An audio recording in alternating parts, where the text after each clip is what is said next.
Wassalatu wassalamu ala Rasulillah. Wabad. Baik, puji syukur kepada Allah Subhanahu wa taala. Salawat salam kita selalu bacakan kepada junjungan kita Nabi Muhammad sallallahu alaihi wasallam. Alhamdulillah pada malam hari ini kita bisa bertemu kembali untuk kajian akidah ya, yang mana sekarang adalah judulnya tentang iman ya serta tentang dasar iman. Itu Syarah Matan Aqidah Al-Qayrawani. Ya, tempat dan waktu kami persilakan untuk Al-Ustadz Muhammad Atim Hafizahullah Ta'ala. Ya, syukur. Bismillahirrahmanirrahim. Alhamdulillah. Wassalatu wassalamu ala Rasulillah wa ala alihi wa sahbihi wa man wala. Alhamdulillah wa sekalian, malam hari ini dengan izin Allah kita bisa kembali dipertemukan. Mohon maaf nih suara agak serak ya karena batuk. Insyaallah kita melanjutkan kajian syarah matan akidah ya Al-Qayrawani, pertemuan yang ke-19. Itu masuk ke pembahasan tentang hakikat iman ya. Sebelumnya sudah kita bahas tentang iman kepada hari akhir ya. Nah, di sini beliau lalu masuk ke pembahasan tentang hakikat iman. Walaupun nanti agak kembali lagi ke kaitannya dengan hari akhir lagi karena ada sedikit ya. Tapi sebetulnya masih terkait sih ya dengan pembahasan hakikat iman ya. Jadi memang pembahasannya saling bersinggungan lah ya. Saling bersinggungan. Nah, jadi pembahasan hakikat iman ya ini memang menjadi satu pembahasan penting dalam akidah ya, ya khususnya akidah ya Ahlussunnah ya. Karena nanti dari sini akan muncul penyimpangan ya, penyimpangan, kekeliruan dalam memahami ya apa itu iman ya secara hakikatnya. Akan muncullah nanti misalnya kelompok menyimpang seperti Murji'ah dan Khawarij ya. Utamanya itu kelompok Murji'ah dan Khawarij itu kan berasal dari kekeliruan dalam memahami hakikat iman ini. Nah, oleh karena itu, ini sangat penting dan banyak para ulama yang ya dalam kitab-kitab akidah mereka ya baik dari mulai yang apa namanya matan-matan ringkasnya ya dalam matan-matan yang disebut misalnya dengan usul sunnah ya itu kan banyak ya usul sunnah itu ada Imam Ahmad ada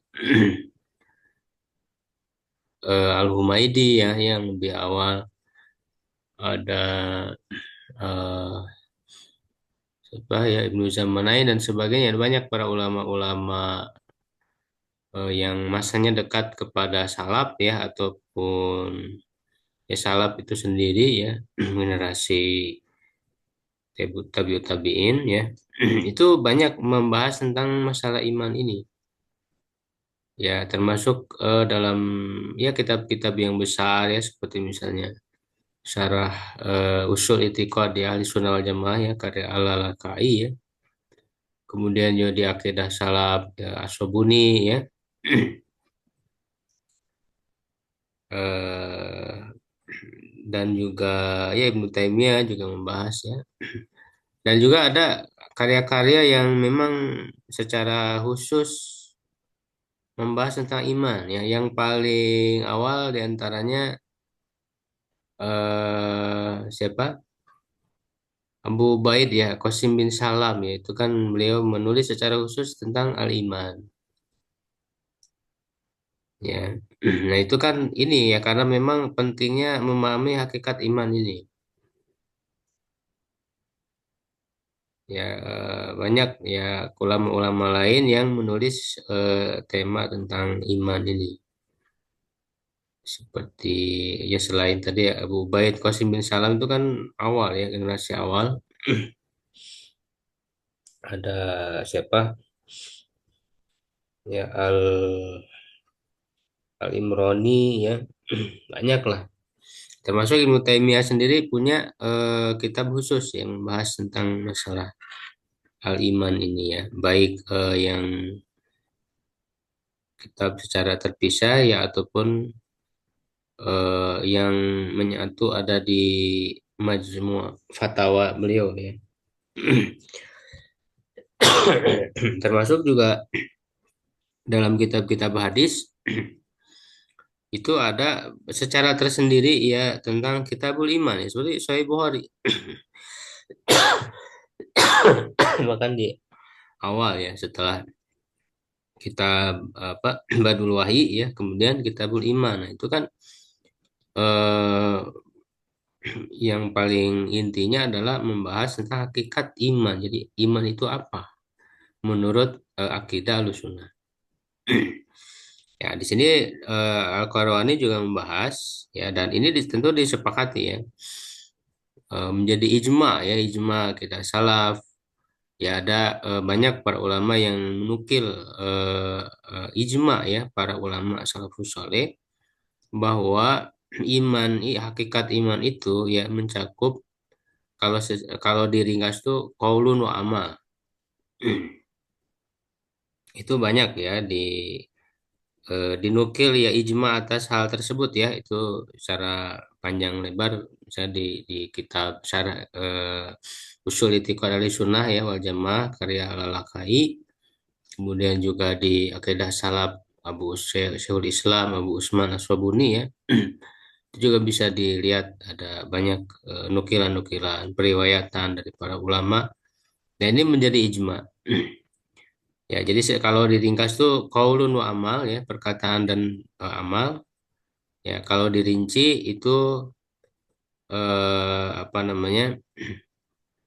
Tasdiku bil kolbi ya, wal iqrar bil lisan, wal amal bil arkan ya, ada definisi itu populer.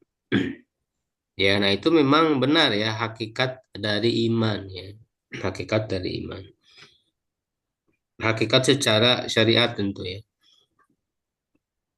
Kalau secara bahasa memang betul bahwa iman itu tasdik ya, membenarkan saja ya. Tetapi iman ini tidak hanya dipahami secara bahasa ya, tetapi sudah menjadi istilah dalam syariat, istilah syar'inya sehingga dia lengkap ya, mencakup apa namanya tasdik bil qalbi ya meyakini dengan hati wal iqrar bil lisan menyatakan dengan lisan wal ahmalu bil arkan mengamalkan ya dengan anggota badan.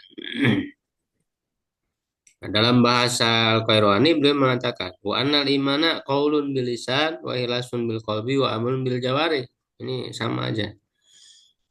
Ya, iman itu adalah perkataan dengan lisan. Nah, ini berarti diucapkan ya dengan lisan wa ikhlasun bil qalbi ya mengikhlaskan dengan hati ya dalam arti meyakini ya, memurnikan ya dengan hati wa amalun bil jawari dan mengamalkan dengan anggota badan.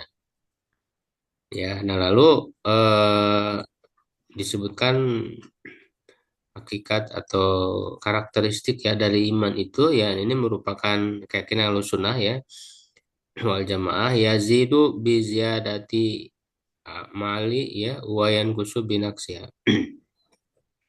Bertambah dengan bertambahnya amal dan berkurang dengan berkurangnya amal ya intinya iman ini bisa bertambah dan berkurang Ya, nanti ini semua berdasarkan dalil-dalil ya yang jelas. Fayakunu fi naqsu wa ziyada. Maka padanya ada pengurangan ya, kekurangan, dan dengannya dengan amal itu juga ada tambahan ya, tambahan iman. Wala yakmulu qaulul iman illa bil amal, dan tidak sempurna perkataan iman itu kecuali dengan amal. Wala qaulun wala amalun illa biniyah. Tidak ada perkataan dan amalan kecuali dengan niat, wala qaulun wa amalun wa niyatun illa bi muwafaqati sunnah. Dan tidak ada perkataan, amalan dan niat kecuali dengan sesuai dengan sunnah. Ya, ini perkataan beliau. Nah, jadi ini merupakan akidah Ahlussunnah yang disepakati ya, ini ijma ya. Makanya nanti kelompok yang keliru yang menyimpang itu menyalahi ijma ini.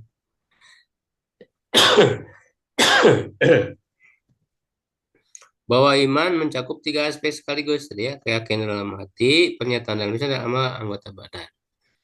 Ya, tiga hal tersebut sering disingkat dengan perkataan dan perbuatan. Nah, itu banyak sekali dinukil dari perkataan para ulama ya salaf, bahwa iman itu qaulun wa amal, itu diringkas perkataan dan perbuatan. Nah, perkataan itu mencakup perkataan di dalam hati dan perkataan di dalam lisan. Jadi qaul di situ perkataan itu mencakup qaulul qalbi dan qaulul lisan. Karena kan meyakini itu kan berarti ada perkataan yang diyakini di dalam hati. Jadi qaul itu mencakup qaulul qalbi dan qaulul lisan. Ya. Nah, perbuatan juga sama yang mencakup perbuatan hati, lisan, dan anggota badan. Jadi amal itu amalul qalbi, amalul lisan, dan amalul jawari. Ya, amalul qalbi ya apa namanya? Seperti ikhlas ya, jujur gitu. eh apa namanya? Bertobat ya, merasa takut kepada Allah dan sebagainya. Itu kan amal-amal hati ya. Ya, yang disebut dengan suluk ya juga ya, amal-amalan hati. Amalul qulub. Kemudian apa amalan lisan ya, orang berbicara itu kan amalan lisan. Ya, dan anggota badan ya jelas ya, aktivitas ya, gerakan-gerakan fisik. Nah, jadi lengkap ya, makanya disingkat dengan qaulun wa amal. Banyak sekali para ulama Ahlussunnah salafus saleh yang menyebut bahwa iman adalah perkataan dan perbuatan. Lihat dalam kitab Syarah Ushul I'tiqad Ahlussunnah karya Al-Lalakai. Bisa dilihat misalnya di jilid 4 halaman 913. Nah, Syekhul Islam Ibnu Taimiyah juga menjelaskan ya dalam kitab Al-Wasithiyah ya. Wa min usulil firqatin najiyah anadin wal iman qaulun wa amal. Di sini beliau lebih menjelaskan ya bahwa qaulun itu qaulul qalbi wal lisan ya, dan amal itu amalul qalbi wal lisan wal jawari. Ya, seperti yang tadi saya jelaskan. Nah, banyak sekali dalil yang menunjukkan bahwa iman mencakup keyakinan, ucapan, dan perbuatan. Ya, untuk itulah Imam Bukhari menghimpunkannya dalam kitab iman di dalam sahihnya. Ya, itu paling jelas saya Imam Bukhari mengumpulkan dalam Sahih Bukhari dalil-dalil yang menunjukkan bahwa iman itu hakikatnya mencakup tiga hal itu. Ya, begitu juga misalnya tadi yang saya sebut Abu Ubaid Al-Qasim bin Salam dalam kitabnya Al-Iman, ya, dan para ulama lainnya. Ya, di antaranya misalnya dalil ya auzubillahi minasyaitonir rajim wa maka Allah liyudiya imanakum innallaha bin-nasi laraufur rahim. Ya, Allah tidak menyia-nyiakan iman. Nah, iman di sini imanakum ya maksudnya adalah sholat. Dalam tafsirnya jelas karena ini berbicara tentang pengalihan kiblat di mungkin orang bertanya ya, sahabat bertanya, bagaimana sholat yang dulu belum ketika belum pindah kiblatnya? Ya, apakah sia-sia? Nah, maka ayat ini menjadi jawaban bahwa Allah tidak menyia-nyiakan sholat kalian yang dulu sebelum kiblatnya beralih. Jadi iman di sini adalah sholat. Nah, menunjukkan bahwa iman itu mencakup amal. Karena sholat itu kan amal. Ya, dijelas sekali menamai sholat dengan iman, sholat termasuk amal, maka menunjukkan amal adalah bagian dari iman. Ya, Abu Ubaid sampai berkata, bukti apa lagi yang dicari bahwa sholat termasuk bagian dari iman setelah ayat ini? Ya, kita Al-Iman, ya Abu Ubaid Qasim bin Salam, halaman 14 sampai 15. Dalil lainnya dalam hadis ya dari Ibnu Abbas dia berkata, "Famur bi arba'in wa naum an arba." Ya, dia memerintahkan mereka empat perkara dan melarang dari empat perkara ya. Amarum bil imani billahi wahda. Ya, dia memerintahkan kepada mereka dengan iman kepada Allah semata. Qala atadruna mal iman billah wahda. Apakah kalian tahu apa itu iman kepada Allah semata? Kalau Allah Rasulullah alam, ya Allah dan Rasulnya lebih mengetahui. Qala syahadatu alla ilaha illallah wa anna muhammadar rasulullah wa iqamus shalah wa ita'uz zakah wa siyam ramadan wa antu'tu minal maghnamil humus. Nah, jadi jelas di sini Rasulullah ya maksudnya kan karena Ibnu Abbas apa, meriwayatkan menceritakan tentang hadis Rasulullah. Jadi Rasulullah menjelaskan iman itu apa? Nah, di sini disebut iman itu eh, bersaksi syahadat bahwa tidak ada Tuhan selain Allah dan Muhammad utusan Allah. Ini kan rukun Islam ya. Menegakkan sholat, ya, menunaikan zakat sehari Ramadan, mengeluarkan seperlima. Nah, ini bukan rukun Islam. Seperlima dari harta rampasan perang. Nah, ini jelas ya ketika menjelaskan iman mencakup amal. Jadi menunjukkan amal itu adalah bagian dari iman.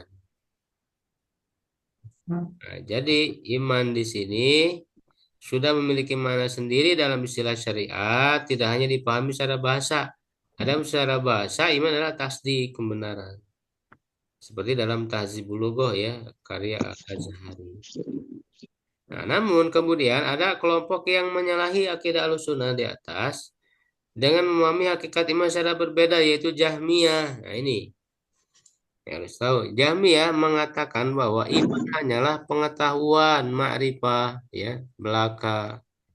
Nah, lalu Asy'ariyah pun keliru ya. Jadi dalam hal soal masalah iman, ya Asy'ariyah juga keliru akidahnya, di mana mereka mengatakan iman hanya pembenaran atau atas di, jadi kan mengatakan bahwa amal tidak termasuk hakikat iman kalau hanya pembenaran dalam hati. Murji'ah mengatakan iman adalah membenarkan dengan hati dan menyatakan dengan lisan. Amalnya nggak masuk. Murji'ah ini.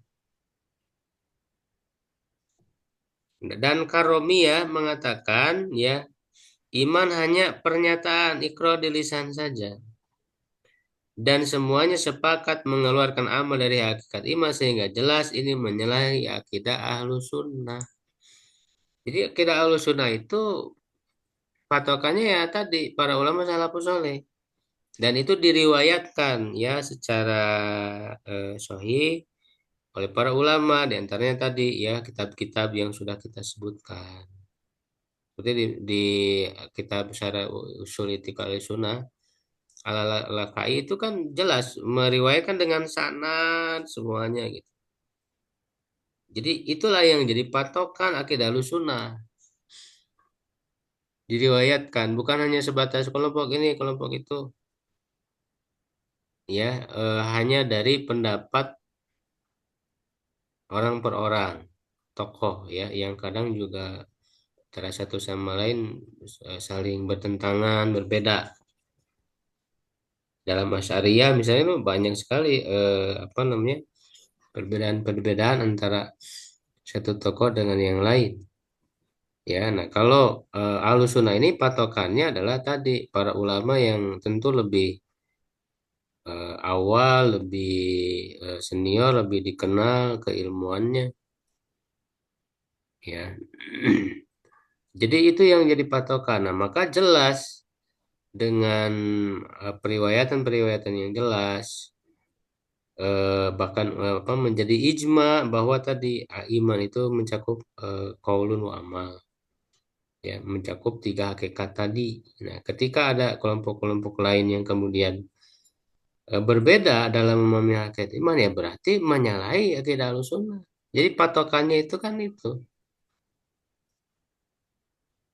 ya. Jadi tidak hanya cukup mengatakan oh syariat Ahlussunnah, harus dilihat perkataannya. Ya harus dilihat poin per poin akidahnya, mana yang sesuai, mana yang tidak. Itu kan. Nah, kemudian Ahlussunnah meyakini bahwa iman. Nah, ini berikutnya ya. Jadi secara hakikat tadi mencakup tiga hal, lalu juga apa sifat dari iman itu bisa bertambah dan berkurang karena memang mencakup amal, yang namanya amal itu kan berbeda-beda ya, bertingkat-tingkat sehingga bisa bertambah dan berkurang.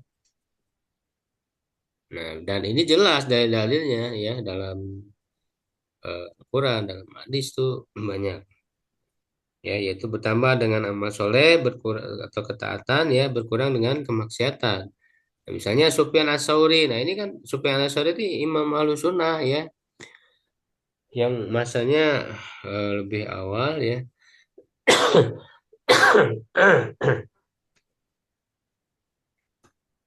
Wafat tahun 161.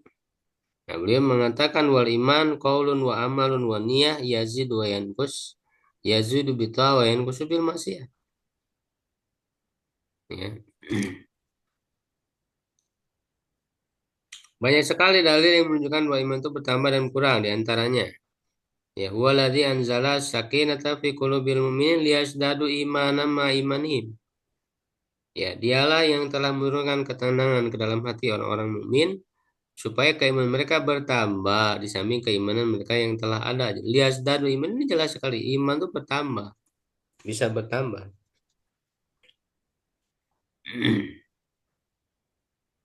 Nah, ini merupakan konsekuensi dari mengatakan bahwa amal termasuk iman, karena amal itu bertingkat-tingkat, bertambah dan berkurang, maka begitu pula iman bertingkat-tingkat, bertambah dan berkurang.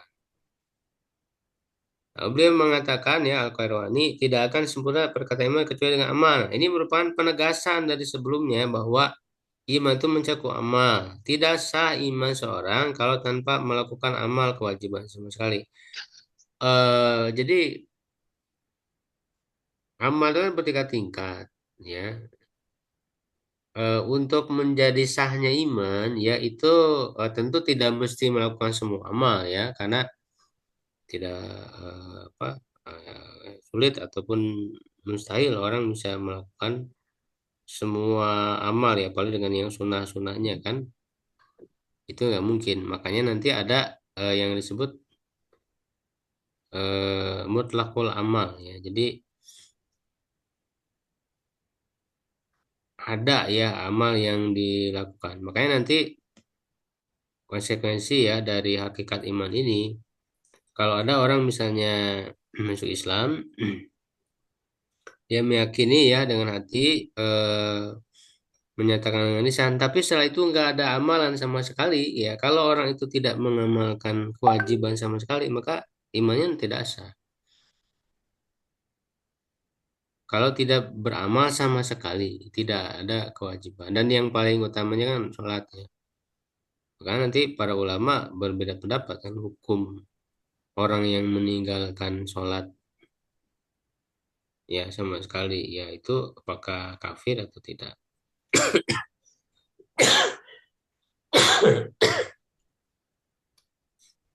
Ya, lalu beliau menjelaskan tentang syarat diterimanya iman dan amal, yaitu dengan niat ikhlas dan mengikuti sunnah. Nah, ini yang jelas ya, atau sesuai syariat yang telah ditentukan. Syarat diterima iman dan amal itu ya harus ikhlas ya, niatnya ikhlas dan caranya sesuai dengan syariat ya atau sunnah. Nah, syarat pertama ikhlas ya, jelas ya. Wa ma umiru illa liya'budu mukhlishina lahuddin. Nah, orang yang tidak ikhlas dalam melakukan ibadah berarti ia mempersembahkan ibadahnya untuk selain Allah, maka ini syirik atau ingin dilihat oleh atau riya atau berharap mendapat keuntungan duniawi. Semuanya membuat amal ibadah tidak diterima oleh Allah. Syarat kedua mengikuti sunnah atau sesuai syariat. Berdasarkan hadis yang populer ya, man amila amalan laisa alaihi amruna fahuwa raddun. Siapa yang beramal suatu amalan yang tidak ada atau yang bukan ajaran kami, ya maka dia tertolak. Amalan itu tertolak. Ya, dalam hadis lain man ahdasa, siapa yang mengada-adakan ya, membuat perkara baru ya, bid'ah dalam urusan kami ya, dalam urusan agama ini ya yang tidak ada asalnya ya dari darinya. Bahwa rodun maka dia tertolak. Rodun maksudnya mardud. Ya. Orang yang melakukan amal ibadah tidak dengan mengikuti syariat atau sunnah, artinya ia melakukan perkara bid'ah ya, jelas amalnya tidak akan diterima, bahkan menjadi dosa.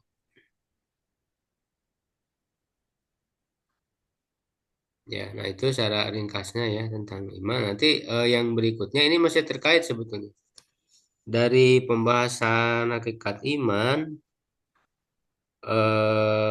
apa namanya? Kemudian muncul pembahasan hukum pelaku dosa besar. Ini masih terkait ya. Dan dalam istilah lain disebut pembahasan ini kan pembahasan yang disebut al asma wal ahkam ya. Penamaan dan hukum ponis. Ya, penamaan itu tadi ya iman yang dinamakan dengan iman itu apa ya hakikatnya itu kan asma dan ahkam hukum ataupun penilaian terhadap orang ya apakah dia itu mukmin apakah dia kafir ya lalu bagaimana dengan pelaku dosa besar eh, penilaiannya seperti apa hukumnya atau ponisnya ya seperti apa. Nah di sini juga nanti melahirkan perbedaan-perbedaan ya, penyimpangan-penyimpangan. Sehingga kita harus tahu yang mana sebagai akidah Ahlussunnah ya, karena nanti ada kelompok-kelompok yang menyalahi akidah Ahlussunnah dalam soal hukum pelaku dosa besar. Nah, Al-Qairani mengatakan ya, wa annahu la yakfuru ahadun bidzambin min ahlil qiblah. Dan bahwa tidak kafir seorang pun dengan melakukan dosa besar dari para ahli kiblat, maksudnya orang Islam. Jadi orang yang bersyahadat, ya orang yang masuk Islam, dia tidak menjadi kafir semata-mata melakukan dosa besar. Nah, ini jelas akidah Ahlussunnah. Ya. Nah, jadi masih terkait dengan pembahasan sebelumnya, itu hakikat iman yaitu bahwa amal termasuk bagian dari iman, tidak sah iman seorang tanpa melakukan kewajiban amal sama sekali tadi ya. Nah, namun kalau orang meninggalkan sebagian, coba. Jadi kalau tidak melakukan sama sekali, tidak ada amal ya, kewajiban yang dia lakukan itu nggak sah imannya. Nah, tetapi kalau melakukan sebagian, nah, itu menjadi syarat imannya jadi sah.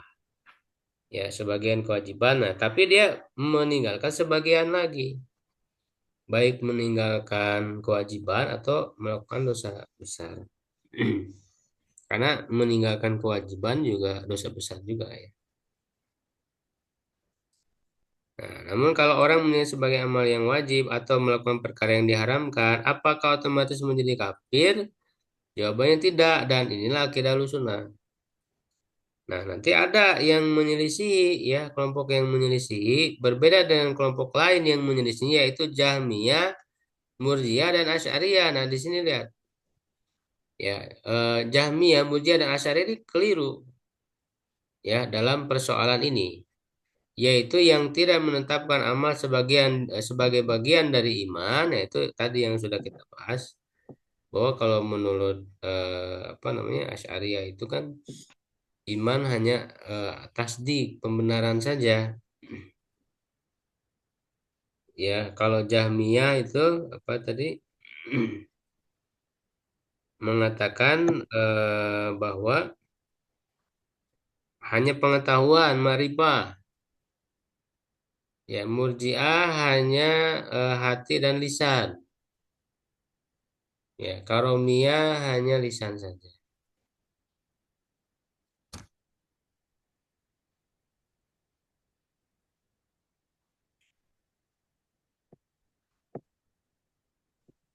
Ya, dan juga kelompok Khawarij dan Mu'tazilah.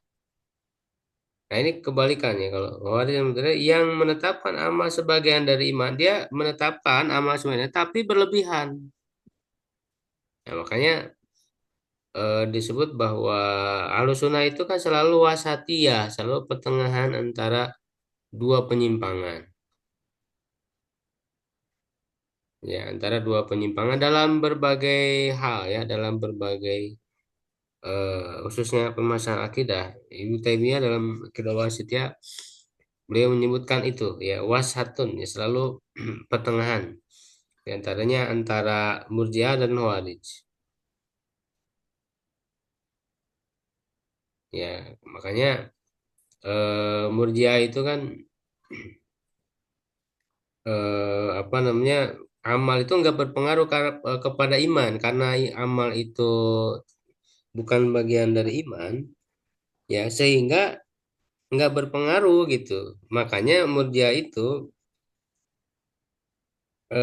menyamakan ya orang yang imannya tinggi seperti Abu Bakar ya, amalnya tinggi seperti Abu Bakar dengan orang yang paling fasik sekalipun sama imannya karena tadi tidak apa terkait dengan amal, tidak bertambah dan berkurang gitu ya. Jadi nggak berpengaruh amal itu terhadap iman. Nah, kalau hadis itu sebaliknya ya berpengaruh tapi berlebihan yaitu dengan menyatakan bahwa pelaku dosa besar dihukumi sebagai kafir. Ini sama antara Khawarij dan Mu'tazilah. Ya, jadi berlebihan. Ya, jadi berlebihan dalam pengaruh amal terhadap iman. Jadi kalau orang berbuat dosa besar, otomatis kafir. Ya, makanya mereka takfiri kan gitu. Dosa besar langsung dihukumi kafir. Nah, ini juga tidak benar. Nah, dalam akidah Ahlussunnah ya itu tidak. Orang yang melakukan dosa besar hanya disebut fasik saja, tidak disebut kafir. Ya, iya, kecuali yang membuat kafir itu kan nanti ada hal-hal yang membatalkan keimanan ya, membatalkan keislaman ya, atau apa yang menyebabkan murtad kan ada itu sebab-sebab kemurtadan ya atau nawakidul Islam ya. Kalau selama tidak melakukan nawakidul Islam ya orang melakukan dosa besar ya, tapi bukan yang menyebabkan kemurtadan ya dia tidak kafir ya dia tetap disebut beriman ya tetapi hanya fasik saja ya dia tetap sebagai orang beriman dengan keimanannya mesin kecil atau kurang. Nah yang menjadikan seorang kafir hanyalah jika ia melakukan kafiran atau kemusyrikan. Ya, jika suatu dosa besar itu tidak sampai kepada kekafiran dan kemusyrikan maka ia tetap sebagai orang beriman. Nah, banyak dalilnya ya diantaranya dalam surat Al-Hujurat ya wa in taifatani minal mu'minin iqtatalu fa aslihu bainahuma. Nah, jika kedua kelompok dari orang beriman itu berperang, maka eh, hendaklah kalian damaikan ya, di antara keduanya. Nah, dalam ayat ini orang yang melakukan perang atau bunuh membunuh ini kan kalau tanpa alasan yang benar ya itu kan dosa besar. Berperang itu kan dosa besar. Ya, tetapi dalam ayat ini masih disebut sebagai orang beriman. Wa in taifatan minal mu'minin, gitu. Orang-orang beriman iktatalu, berperang. Nah, ini kan dosa besar ya, tapi masih disebut sebagai orang beriman. Ya, dalam ayat ini tadi itu ya. Nah, dalam hadis Rasul ya mengatakan syafaati li ahli kabair min ummati. Ini sebagaimana dalam pembahasan syafaat ya sudah lalu. Syafaatku bagi pelaku dosa besar dari umatku. Nah, dalam hadis ini Rasulullah akan memberikan syafaat kepada umatnya pelaku dosa besar. Kalaulah pelaku dosa besar itu kafir, maka tentu mereka tidak berhak mendapatkan syafaat. Karena syafaat tidak bisa diberikan kepada orang kafir. Nah, jadi syafaatil li ahlil kabair itu jelas. Menunjukkan ahlul kabair itu pelaku dosa besar itu dia masih mukmin. Dan ini telah menjadi ijma akidah Ahlussunnah, sebenarnya disebutkan oleh Ibnu Qattan.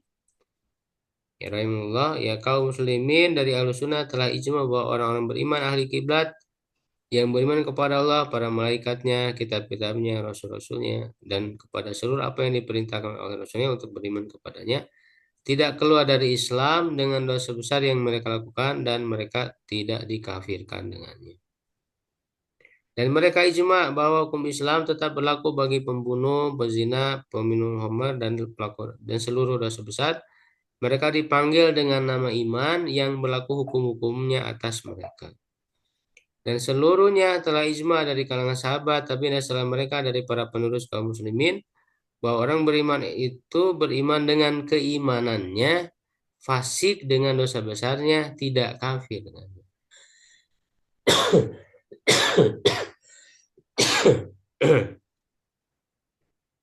Nah, ini kan nanti ada yang menjadi syubhat ya, mereka keliru, ya, kerancuan dalam memahami sebagian dalil ya, yang dianggap bahwa dosa besar itu otomatis kafir. Nah, jadi dijawab ya, adapun dalil yang menyebutkan perbuatan dosa besar sebagai kufur memang ada ya. Misalnya kan apa sih dalam hadis ya, siba muslimi fusukun wa qitalu kufrun. Mencela seorang muslim itu adalah fasik dan membunuhnya adalah kekafiran. Nah, itu kan kalau orang tidak memahami dengan benar, menyangka kalau orang membunuh berarti dia kafir gitu. Kita harus tahu makna yang benarnya. Ya, jadi ketika ada dosa besar disebut kufur, maksudnya adalah kufur asgor, kekafiran kecil yang tidak mengeluarkan dari Islam, bukan kufur akbar yang mengeluarkan dari Islam. Makanya kata istilah kufur ya, kafir itu ada dua, ya. Ada al kufrul akbar dan kufrul asgor. Yang akbar yang mukhrijun ya minal millah, yang asgor goir mukhrijun minal millah. Ini yang disebut oleh Ibnu Abbas dengan ungkapan kufrun duna kufrin, kekufuran di bawah kekufuran. Dan Imam Bukhari pun membuat judul dengan ungkapan tersebut dalam sahihnya di kitab iman dan menyebutkan dalil-dalil yang menunjukkan hal tersebut. Jadi perkataan Ibnu Abbas itu kufrun duna kufrin ya dijadikan judul oleh Imam Bukhari. Ini untuk menjawab syubhat orang-orang yang menyebutkan pelaku dosa besar itu kafir. Ya, karena kan memahami dalil itu nggak bisa hanya secara parsial, harus digabungkan dengan dalil-dalil lain ya, sehingga melahirkan kesimpulan yang serasi ya, kompromi ya dari semua dalil. Karena kalau hanya secara parsial nanti akan bertentangan. Ya, sebagaimana dalam riwayat yang sahih di dalam kitab Al-Mustadrak, Imam Hakim Ibnu Abbas radhiyallahu anhu berkata, "Inna laisa bil kufri alladhi yadhhabuna ilaihi.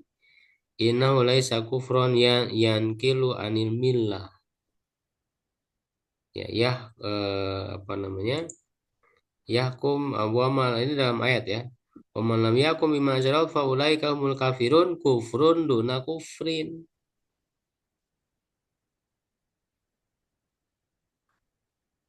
Sungguhnya ia bukanlah kekafiran yang kalian pegang sebagai pendapat. Sungguhnya ia bukanlah kekufuran yang mengeluarkan dari agama Islam. Yaitu ayat, ya, dan siapa yang tidak berhukum dengan apa yang Allah turunkan, maka mereka itulah orang-orang kafir. Ya, itu adalah kekafiran di bawah kekufuran di bawah kekufuran. Kufrun duna kufrin. Ya, nah orang-orang Khawarij itu kan selalu membawakan dalil ini gitu. Ya, kalau berhukum dengan selain hukum Allah berarti dia kafir. Nah, itu nggak otomatis begitu. Makanya harus dilihat dulu orang tidak berhukum dengan hukum Allah itu apa alasannya. Ya, kalau dia misalnya apa namanya berasal dari keyakinan misalnya hukum Allah udah tidak berlaku ya atau udah kuno ada yang lebih baik lebih modern nah itu kan jelas dia kafir karena keyakinan tersebut berangkat dari keyakinan tersebut tapi kalau sebenarnya dia mesti meyakini eh, punya meyakini bahwa wajib untuk menjalankan hukum Allah tapi dia tidak menjalankan dalam amalnya ya kan karena hawa nafsu karena apa namanya ya takut ya takut kepada manusia berarti kan gitu. Takut di apa namanya dikecam ya oleh orang lain gitu ya oleh negara lain dan sebagainya nah itu kan kalau tidak berangkat dari keyakinan yang tadi yang membuat murtad ya itu berarti kan tidak otomatis kafir apalagi orang yang memang nggak punya kemampuan nggak punya wewenang misalnya kita rakyat apa di Indonesia ya tidak berhukum dengan hukum Allah. Ya kita sebagai rakyat tidak punya kemampuan begitu, tidak punya wewenang, ya kan?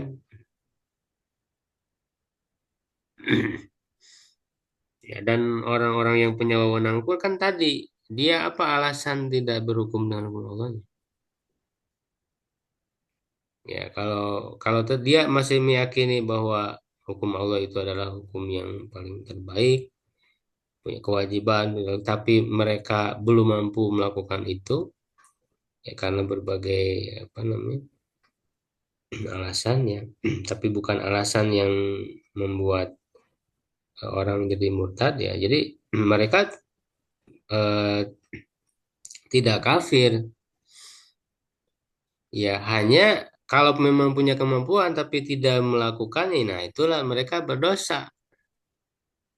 Para pemimpin, para pejabat ya yang tidak menjalankan hukum Allah, padahal mereka mampu, ya selama tadi tidak meyakini ya keyakinan yang kufur ya, nah, itu mereka tidak kafir tapi mereka pelaku dosa besar.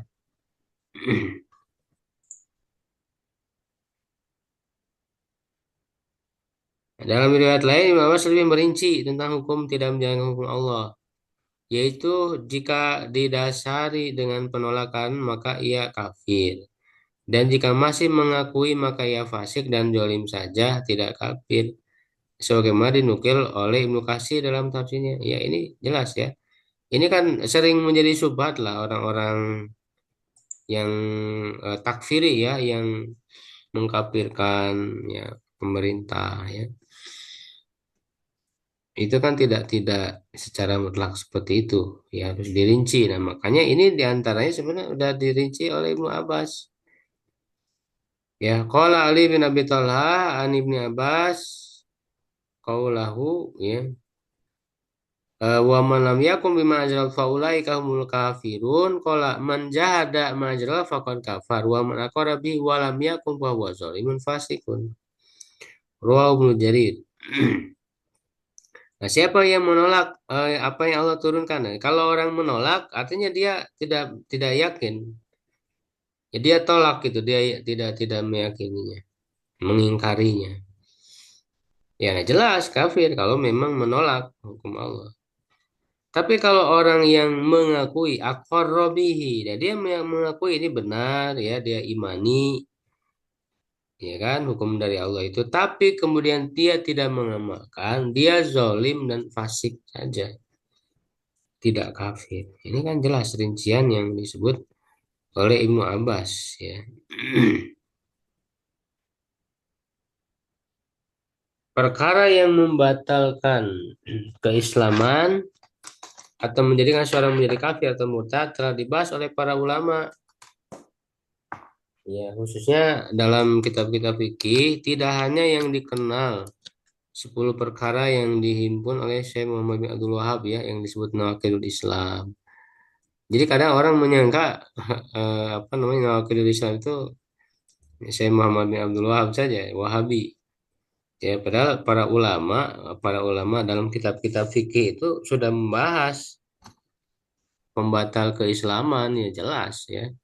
Misalnya Imam Nawawi, ya, menyebutkan dalam kitabnya Minhajul Talibin, kitab ridah, ya, kemurtadan, yaitu memutuskan Islam dengan niat atau perkataan kekafiran atau perbuatan. Nah, ini kan ada yang kaitannya dengan hati, ya, dengan perkataan dan perbuatan. Sama saja baik ia mengatakannya dalam rangka bercanda atau menentang atau meyakininya. Maka siapa yang menafikan adanya pencipta, ya, dia tidak percaya tidak ada pencipta, ya, atau rasul-rasul, dia menolak, ya, adanya rasul atau mendustakan rasul atau menghalalkan perkara yang diharamkan berdasar ijma, hal-hal yang udah jelas, ya, qat'i, ya, ijma dalam Islam, lalu dia menolak, ya, haramnya zina, ya, misalnya haramnya mencuri, lalu dia menolak, ya, keharaman itu. Atau sebaliknya dia menolak hal-hal yang qat'i kewajibannya seperti wajibnya sholat 5 waktu, ya, wajibnya zakat. Nah, dia menolak kewajiban ini jelas itu membuat orang menjadi murtad. Ya, atau menafikan kewajiban yang telah menjadi ijma, atau sebaliknya mewajibkan yang tidak wajib, atau bertekad untuk kafir esok harinya atau ragu-ragu padanya, maka ia telah kafir. Ya, nah ini yang disebutkan oleh Pak Imam Nawawi. Dan perbuatan yang menyebabkan kafiran adalah yang dilakukannya dengan sengaja, baik dalam rangka mengolok secara jelas terhadap agama atau menentangnya, seperti melemparkan mushaf ke dalam kotoran, ya, sujud kepada patung atau matahari.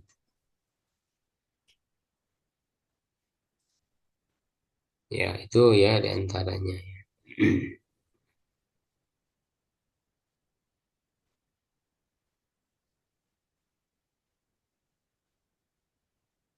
Nah, ini beliau kembali lagi ke, tapi sebenarnya kaitannya dengan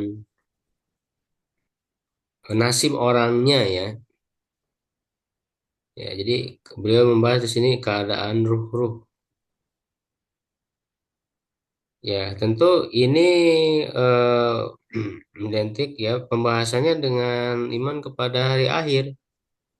Karena kan kaitannya nanti di alam barzah, ya kan, di hari kebangkitan. Nah, tapi kenapa disebutkan setelah pembahasan hakikat iman, lalu apa namanya hukum pelaku dosa besar? Ya, karena memang dilihat dari segi orangnya, nasib orang. Ini membahas orangnya. Karena kan tadi kaitannya dengan orang yang beriman, orang yang kafir, ya, orang yang fasik. Nah, jadi pembahasannya sebenarnya masuk dalam iman kepada hari akhir, ya, telah dijelaskan. Di sini disebutkan tentang ruh, maksudnya para syuhada. Jadi belum mengatakan wa ana syuhada ahya inda rabbihim yurzaqun. Para syuhada itu hidup di sirab mereka, diberi rizki wa arwah ahli sa'adah baqiyatun naimatun ila yaumi yub'atsun. Arwah para orang-orang yang bahagia, ya, itu akan kekal mendapat kenikmatan sampai hari dibangkitkan, dan arwah orang-orang yang sengsara, ya, muadzab disiksa sampai hari pembalasan. Jadi ini nasib nanti di alam kubur ya. Ini sebagaimana dalam ayat ya, wala tahsabanna alladziina qutilu fi sabilillahi amwatan bal ahya'un. Mereka hidup inda rabbihim yurzaqun. Farihina bima atahumullah min fadli wa yastabshiruna bil ladzina lam yalhaqu bihim min khalfihim alla khaufun 'alaihim wa la hum yahzanun. Ya, jadi diambil dari ayat ini. Nah, tentu maksudnya adalah mereka hidup di alam barzah, bukan lagi hidup di alam dunia. Nah, dalam hadis ya juga dijelaskan. Nah, ini ruh orang-orang beriman, ya khususnya syuhada ya, ruh para syuhada. Nanti kan masuk ke surga itu seluruhnya ya, tapi belum dengan jasad. Ya, ya, inna qad sa'alna an dzalika faqala arwahum fi jawfi tayrina. Ruh mereka itu berada ya di dalam rongga burung hijau yang mempunyai banyak pelita yang bergantungan di aras. Laha qanadil ya mu'allaqatun bil arsy tasru min jannah saat summa tawi ila tilkal qanadil. Ya, ia dapat keluar masuk surga sesuka hati, kemudian beristirahat lagi di pelita-pelita itu. Kemudian Rob mereka menengok mereka seraya berkata, apakah kalian menginginkan sesuatu? Mereka menjawab, apalagi yang kami inginkan kalau kami sudah dapat keluar masuk surga sesuka hati kami. Lalu Allah terus mengulangi pertanyaan itu hingga 3 kali. Ketika mereka melihat kalau mereka tidak akan ditinggalkan sebelum menjawab pertanyaan itu, maka mereka pun menjawab, duhai Rob, kami menginginkan roh kami dikembalikan lagi ke jasad kami hingga kami dapat berperang lagi di jalanmu untuk kesekian kalinya. Jadi nikmatnya berjihad ya di jalan Allah dan menjadi syahid. Ya ketika Allah melihat kalau mereka tidak lagi membutuhkan sesuatu, akhirnya mereka ditinggal ditinggal pergi. Jadi sebelum nanti mereka masuk surga dengan jasadnya ya, karena jadi ini ruhnya dulu. Jadi ruhnya dulu itu sudah dimasukkan dan apa namanya tergantung ya atau bergantung di dalam rongga burung ya di burung-burung ya ruhnya itu. Ya sebagaimana disebutkan dalam hadis yang sahih ya riwayat Muslim. Itu syuhada ya secara khusus. Nah, adapun orang beriman secara umum berterbangan di pepohonan surga dan tentu mereka mendapat kenikmatan. Ya sebenarnya dalam hadis ya anak Abdurrahman bin Ka'ab anak Abaru anak Abahu ya Ka'ab bin Malik karena hadis Rasulullah qala inna mana sama mumin ta'irun fi syajaril jannah hatta masyaallah azza wa jalla ila jasadihi yaumil qiyamah. Ruh seorang mukmin berterbangan di pepohonan surga hingga Allah Azza wa Jalla membangkitkannya ke dalam jasanya pada hari kiamat. Ya, tetapi meskipun secara asal berada di dalam surga, Allah mengizinkannya untuk keluar pada tempat-tempat tertentu dan kembali lagi. Makanya ia hadir ketika ditanya dua malaikat di kuburannya, berada di sebelah kanan Nabi Adam alaihissalam di langit saat peristiwa Isra Mi'raj dan sebagainya. Ya, nah, adapun ruh orang kafir mendapat siksa dan berada di dalam neraka hawiyah.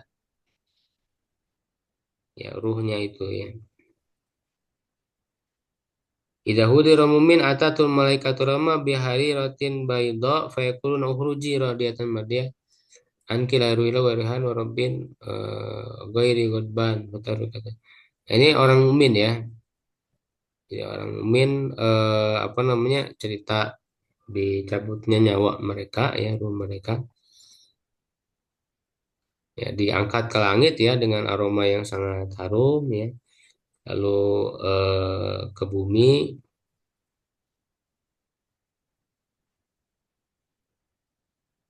ya, mereka sangat gembira ya.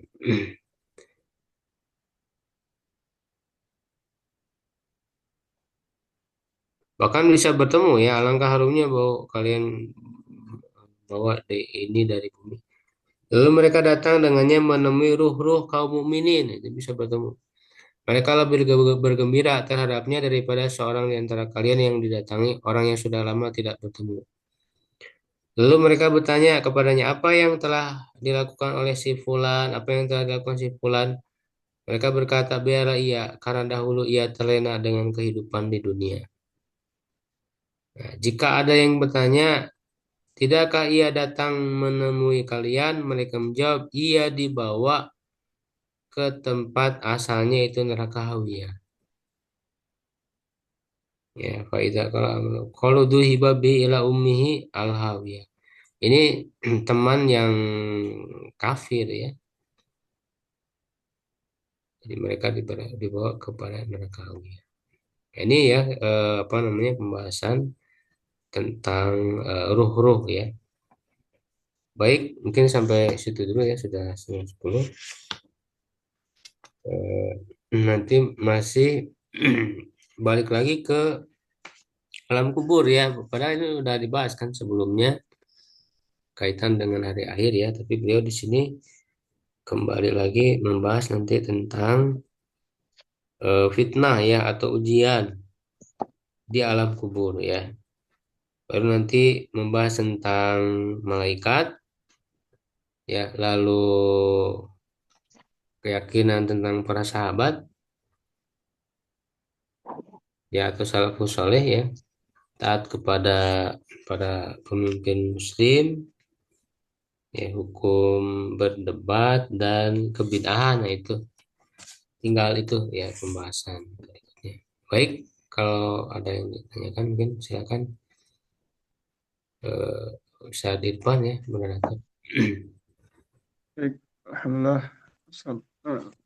Pembahasan sudah selesai ya untuk tentang iman. Nanti mungkin beberapa pertemuan lagi. Dan silakan yang mau bertanya atau saya duluan aja bertanya ya. Boleh silakan. Ya, Ustaz. Di sini tentang iman, bahwa di beberapa kitab juga biasa dibahas tentang bahwa iman itu adalah apa namanya, di hati, kemudian qaul di lisan. Ah, bagaimana dengan yang di pembahasan Kitabul Iman di Sahih Bukhari gitu, Ustaz? Yang di sini hanya wahwa qaulun wa fi'lun wa yazidu wa yankus. Nggak dibahas tentang apa di sini seperti fil qalb atau fil jinan gitu. Oh iya ya tadi sebenarnya udah disinggung ya. Itu perkataan yang Bukhari ya sama dengan perkataan para ulama salaf lain yang meringkas sebenarnya kaulun wa amal. Ya, kaulun wa amal bahasa yang Bukhari kan tadi kaulun wa fi'lun ya sama. Hmm. Ya itu secara ringkas karena kaul di situ mencakup kaulul kolbi dan kaulul lisan. Ya amal di situ mencakup amalul kolbi atau fi'lu sama ya amalul kolbi, amalul lisan dan amalul jawari.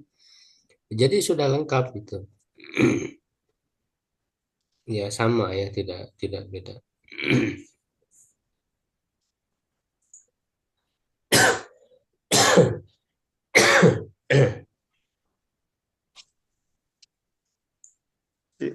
Hati itu udah masuk set ya? Apa Ya, kaul itu qaul dan termasuk kaul fi'il? kolbi. Ya, baik. Kaul kolbi. Baik, jazakallahu khairan. Baik, kalau tidak ada cukup aja mungkin.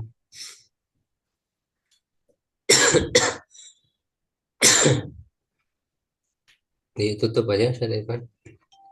Baik, kita cukupkan sampai sini. Semoga ilmu yang dibahas berkah dan bermanfaat bagi kita, dan semoga guru kita dijaga kesehatannya dan diberkahi ilmunya. Kita tutup. Subhanakallahumma wa bihamdika asyhadu an la ilaha illa anta astaghfiruka wa atubu ilaik. Astaghfirukum. Assalamualaikum warahmatullahi wabarakatuh.